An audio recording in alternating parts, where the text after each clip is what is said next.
Hello, I'm Matthew Brooks, and I'm here to introduce our next candidate. I'm from the Sound Judgment Party, and we are extremely excited for the potential of our new candidate and the campaign we're running. I'm here to introduce our next United States Senator, Jacob Grella.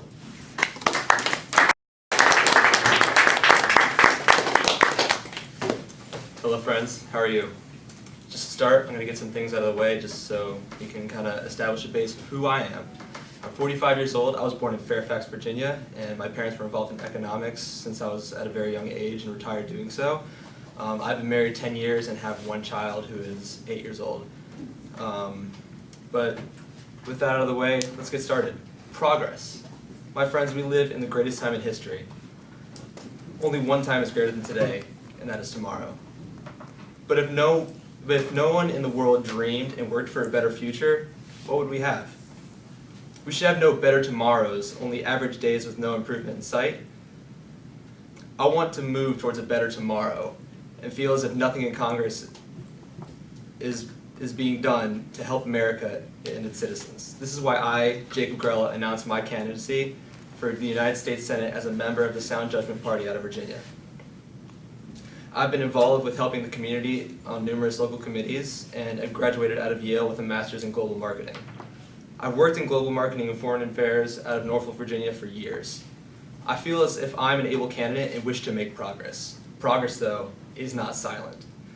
I will take a realistic approach to policies that senators struggle with today, compared to my competition that will have superficial fixes to real problems or bring up problems that do not really matter in your life and will only provide false solutions to false problems.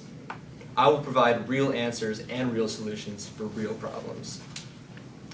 The government and the country need to have a reasonable look at several issues. Specifically, we need to focus on taking a rational approach to bringing money where it is truly needed. In 2012, the United States spent more money on the defense than China, Russia, the United Kingdom, Japan, France, Saudi Arabia, India, Germany, Italy, and Brazil combined. That's not acceptable. I propose we have a more passive, reactive policy instead of simply being the police of the world, which is extremely unnecessary and does more harm than good. The only thing policing the world and having a military presence in the Middle East does is give a harsh motive for action to terrorists.